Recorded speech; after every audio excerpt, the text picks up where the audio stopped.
நம்ம வீடுகளில் நம்ம பேரண்ட்ஸாக இருக்கட்டும் நம்ம பாட்டியாக இருக்கட்டும் கொஞ்சம் சாதம் மிச்சம் வந்துருச்சு அப்படின்னா தண்ணி விட்டு வச்சு அடுத்த நாள் அதை பழைய சாதத்தை கட்டாயம் சாப்பிடுவாங்க, வேஸ்ட் பண்ண மாட்டாங்க.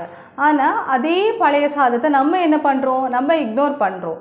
ஸோ நம்ம அந்த சாதத்தை நம்ம சாப்பிட்றதில்ல. நமக்கு காலையில் பிரேக்ஃபாஸ்ட் தான் வேணும், இட்லி, தோசை, பூரி, சப்பாத்தி, பரோட்டா, இந்த மாதிரி டிஃபன் தான் ப்ரிஃபர் பண்ணுறோம். ஸோ நம்ம ஜென்ரேஷன் பழைய சாதத்தை மேக்ஸிமம் வந்துட்டு அவாய்ட் பண்ண ஆரம்பிச்சிட்டோம். நமக்கு இந்த பழைய சாதத்தில் இருக்கக்கூடிய நியூட்ரிஷன் வேல்யூஸாக இருக்கட்டும், அதோட பவர்ஃபுல் உணவு அப்படின்னு சொல்லிட்டு நிறைய பேருக்கு இதோட புரிதல் இல்லாமல் போச்சு. இப்போது நம்ம ஃபாரின் கண்ட்ரீஸில் என்ன பண்ணுறாங்க அப்படின்னா, அழகாக இந்த உணவை இது பொக்கிஷமாக தூக்கிட்டு போயிட்டு அவங்க இது ஒரு பெஸ்ட் ப்ரோபயோட்டிக் சூப்பர் ஃபுட் அப்படின்னு சேல் பண்ணிகிட்ருக்காங்க. இப்போது நமக்கு விட்டமின் B12 டெஃபிஷியன்சினா சப்ளிமெண்ட்ஸ் எடுக்கிறோம், ஒரு டைஜஷன் பிரச்சனை இருக்குது அப்படின்னா டாக்டரை பார்க்க போகிறோம், அல்சர் மாதிரி பிரச்சனை இருக்குன்னா டாக்டரை பார்க்க போகிறோம். ஆனால் இது எல்லாத்துக்குமே ஒரே தீர்வு வந்துட்டு நம்ம கிச்சன்லேயே இருக்குது. அதாவது பழைய சாதம் தான். நம்ம ரெகுலராக எடுக்கும்போது அவ்வளோ நியூட்ரிஷன்ஸ் இருக்குது. ஸோ அதை பற்றி தான் இந்த வீடியோவில் நம்ம கம்ப்ளீட்டாக பார்க்க போகிறோம். இன்றைக்கி சாதம் மிச்சம் வந்துருச்சுன்னா கொஞ்சம் தண்ணியை விட்டு அடுத்த நாள் காலையில் ஆகும்போது அது ஃபெர்மெண்டேஷன் நடக்கும். ஃபெர்மெண்டேஷன் அப்படின்னா என்ன அப்படின்னா, ஒரு குட் பாக்டீரியா அதிகமாக அதில் வளர ஆரம்பிக்கும். லாக்டோபேசிலஸ் பாக்டீரியா மாதிரி குட் பாக்டீரியாஸ் வந்துட்டு அதில் நிறைய வளர ஆரம்பிக்கும்.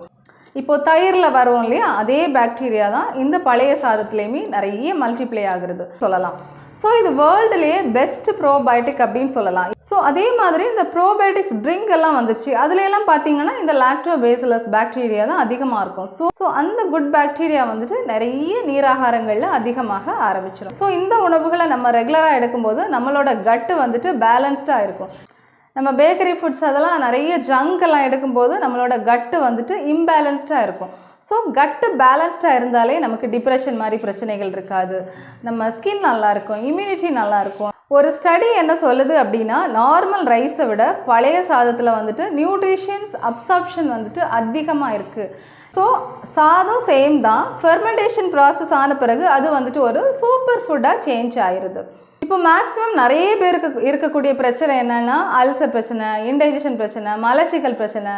ஸோ இந்த குட் பாக்டீரியா இருக்கக்கூடிய நம்ம உணவை எடுக்கும்போது கட்டு பேலன்ஸ்ட் ஆயிடும். ஸோ கட்டு பேலன்ஸ்ட் ஆயிடுச்சுன்னா நமக்கு கான்ஸ்டிபேஷன் பிரச்சனை இருக்காது, காலையில் பவல் மூமெண்ட்ஸ் நல்லாயிருக்கும், அல்சர் மாதிரி பிரச்சனையிலேருந்து நமக்கு ரிலீஃப் கிடைக்கும். ஸோ டெய்லி சாப்பிட்டோன்னா பவல் மூமெண்ட்ஸ் வந்துட்டு நமக்கு ஸ்மூத்தாக இருக்கும். இதனால தான் வில்லேஜ் பீப்புள்ஸ் வந்துட்டு அவ்வளோ ஹெல்த்தியாக இருப்பாங்க. அவங்கக்கிட்ட கேட்டிங்கன்னா, ரொம்ப கிராமப்புறத்தில் இருக்கவங்ககிட்ட எல்லாம் கேட்டிங்க அப்படின்னா மாடர்னாக நிறைய ரொம்ப ஜங்கு, அது ஃபாஸ்ட் ஃபுட்டு அதெல்லாம் மேக்ஸிமம் வந்துட்டு தவிர்த்துட்டு தான் இருப்பாங்க. அவங்களோட ஃபுட் ஷெடியூல் கேட்டிங்கன்னா அவங்க என்ன சொல்லுவாங்க, காலையில் நான் பழைய சாதம் தான்ப்பா சாப்பிட்டேன், எனக்கு அவ்வளோ எனர்ஜெட்டிக்காக இருக்குது, இந்த நாள் ஃபுல்லாக எனக்கு நல்ல வேலை செய்ய முடியுது அப்படின்னு சொல்லுவாங்க. முக்கியமாக அதில் நியூட்ரிஷன் வந்துட்டு அதிகமாக இருக்கும். பழைய சாதம் சாப்பிடும்போது நம்ம சாப்பிடக்கூடிய சாப்பாட்டிலேருந்து அந்த சத்துக்களை உறிஞ்செடுக்கக்கூடிய தன்மை வந்துட்டு அதிகமாயிரும். அதே மாதிரி நம்ம வெஜிடேரியன்ஸ் பார்த்திங்கன்னா விட்டமின் B12 டெஃபிஷியன்சி அதிகமாக இருக்கும். ஸோ ஃபெர்மெண்டேஷன் ஆன உணவில் விட்டமின் B சத்துக்கள் வந்துட்டு அதிகமாகும். ஸோ அதனால தான் சொல்கிறேன், இப்போது நீங்கள் B12 டெஃபிஷியன்சி இருக்கா, நீங்கள் டேப்லெட் சப்ளிமெண்ட்ஸ் அப்படின்னு போகாமல் பழைய சாதம் மேக்ஸிமம் நீங்கள் எடுக்க ட்ரை பண்ணுங்கள் காலையில் டைமில். இந்த ஃபெர்மெண்டேஷன் ஆன உணவில் வந்துட்டு நமக்கு விட்டமின் B சத்துக்கள் வந்துட்டு அதிகமாக இருக்கும். ஸோ அதனால் எக்ஸ்பெஷலி நமக்கு விட்டமின் B12 வந்துட்டு பழைய சாதத்தில் இருக்கும். ஸோ வெஜிடேரியன்ஸ் மேக்ஸிமம் இந்த பழைய சாதம் எடுக்கும்போது எனக்கு விட்டமின் B12 டெஃபிஷியன்சி இருக்குது, B டெஃபிஷியன்சி இருக்குது அப்படின்னு சொல்கிறவங்க இந்த சாதத்தை எடுக்கும்போது நமக்கு சத்துக்கள் வந்துட்டு நேச்சுரலாக கிடைக்கும். ஏன் சப்ளிமெண்ட்ஸ் பின்னாடியே நம்ம போகணும்?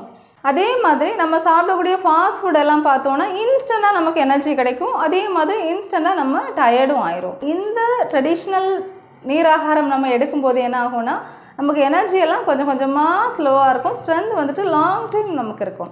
அதனால தான் முன்னாடி விவசாயிங்களாக இருக்கட்டும், கட்டட வேலை போகிறவங்களா இருக்கட்டும், ரொம்ப வெயிட் தூக்குறவங்களா இருக்கட்டும், காலையில் பழைய சாதத்தை எடுத்துகிட்டு போவாங்க. வயிறு ஃபுல்லாக சொல்லுவாங்க, ஒரு கட்டு இன்றைக்கி நல்லா கட்டியாச்சு, அதனால் பிரச்சனை இல்லை, இன்றைக்கி நல்லா வேலை பார்க்கலான்னு சொல்லிட்டு அவங்க வந்துட்டு வெறும் பழைய சாதத்தை தான் எடுத்துகிட்டு போவாங்க. பட் நம்ம நினைப்போம் அதில் என்ன சத்து இருக்குது, அதில் தான் விட்டமின் B, அயன் சத்து, ப்ரோபயோட்டிக்ஸ்ன்னு ஒரு பவர்ஃபுல் சூப்பர் ஃபுட் அப்படின்னு சொல்லலாம், ஒரு அமிர்தம் அப்படின்னு சொல்லலாம். ஸோ ஃபிசிக்கல் ஒர்க் எனக்கு அதிகமாக இருக்குன்னு சொல்கிறவங்களுக்கு இது ஒரு பர்ஃபெக்ட் ஃபுட் அப்படின்னு சொல்லலாம். இந்த பழைய சாதம் வந்துட்டு நமக்கு உடம்பை ரொம்ப கூலன் பண்ணி கொடுக்கும். இப்போது நான் வெயிலில் ரொம்ப வேலை பார்க்குறேன், ஸோ என்னோடய ஜாப் ஃபுல்லாக அவுட்டோர் தான். எனக்கு வெயிலில் வேலை பார்க்குறேன், மூட்டை சுமக்கிறதா இருக்கட்டும், கட்டட வேலையாக இருக்கட்டும், எனக்கு டெலிவரி பாய்ஸாக இருக்கட்டும், எனக்கு அலைச்சல் ஃபுல்லாக பைக்லேயே சுற்றிட்டு தான் என்னோடய வேலை இருக்கும் அப்படின்னு சொல்கிறவங்க காலையில் இந்த பழைய சாதம் எடுத்தோம். குறிப்பாக இந்த சம்மர் சீசனில் எடுத்தோம் அப்படின்னா நம்ம உடம்பு ரொம்ப கூலண்டாக இருக்கும், எனர்ஜியும் இருக்கும், டயர்டும் ஆக மாட்டோம் ஈஸியாக, நமக்கு தேவையான சத்துக்களும் கிடச்சிரும்.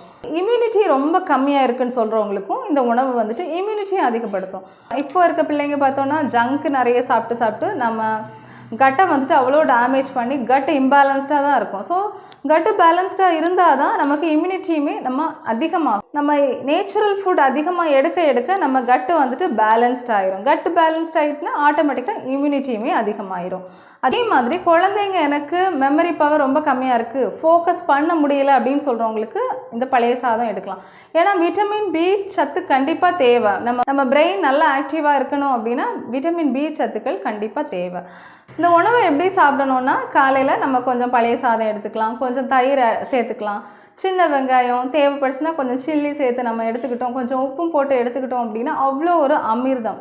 முக்கியமாக இந்த சம்மரில் அவ்வளோ ஒரு சூப்பரான உணவு. ஸோ காலையில் இட்லி தோசை சப்பாத்தி அப்படின்னு போகாமல் பழைய சாதம் இருந்துச்சுன்னா வேஸ்ட் பண்ணாமல் வேல்யூஸ் தெரிஞ்சு கண்டிப்பாக எடுக்க ஆரம்பிங்க. ஸோ டிஃப்ரென்ஸ் நமக்கே தெரியும், உடம்பும் அவ்வளோ ஒரு குளிர்ச்சியாக இருக்கும். அதே டைமில் எனக்கு பழைய சாதம் நல்லது அப்படின்னு 2 நாள் 3 நாள் ஆனதெல்லாம் எடுக்காதுங்க. ரொம்ப ஸ்மெல் வந்துருச்சு அப்படின்னா நீங்கள் அவாய்ட் பண்ணுறது நல்லது. நைட்டு வச்சது காலையில் மத்தியான டைமில் நம்ம எடுத்துக்கலாம். மாதிரி சாதம் மிச்சம் வந்துருச்சுன்னா அதில் க்ளீனான வாட்டர் தான் நம்ம விட்டு வச்சுக்கணும். இப்போது சிலதெல்லாம் கொஞ்சம் தண்ணி அவ்வளோ தரம் இல்லாமல் ரொம்ப என்ன சொல்கிறது க்ளீன் இல்லாமல் ஹைஜீனிக் இல்லாமல் தண்ணியை நம்ம விட்டு வச்சோம் அப்படின்னா நமக்கு சிலருக்கு வயிறு பிரச்சனை வரலாம். ஸோ வெளிநாட்டில் இருக்கவங்களுக்கெல்லாம் நம்ம உணவோட அருமை தெரிய ஆரம்பிச்சிருச்சு. நம்ம உணவோட அருமை வந்துட்டு நம்ம மறந்துட்டுருக்கோம். ஸோ அடுத்தடுத்த ஜென்ரேஷனுக்கும் பழைய சாதத்தோட நியூட்ரிஷனல் வேல்யூஸ் தெரிஞ்சு இந்த ட்ரெடிஷனை மறக்காமல் நம்ம ஃபாலோ பண்ணோம் அப்படின்னா நம்மளோட உடம்பும் வந்துட்டு நம்மளோட ஹெல்த்தும் வந்துட்டு ரொம்ப நல்லாயிருக்கும். எல்லாத்துக்குமே டேப்லெட் போகணும், டாக்டர் டேப்லெட்டுன்னு போக வேண்டிய அவசியம் வந்துட்டு கம்மியாக ஆரம்பிச்சிடும். மேக்ஸிமம் நம்ம லைஃப் ஸ்டைல் நம்மளோட உணவு பழக்க வழக்கங்கள் கரெக்ட் பண்ணாலே ஒரு 70% ஆஃப் த டிசீஸ் வந்துட்டு நம்ம அவாய்ட் பண்ணலாம். ஸோ இந்த வீடியோ உங்களுக்கு யூஸ்ஃபுல்லாக இருக்கும் அப்படின்னு நம்புகிறேன். ரொம்ப நன்றி.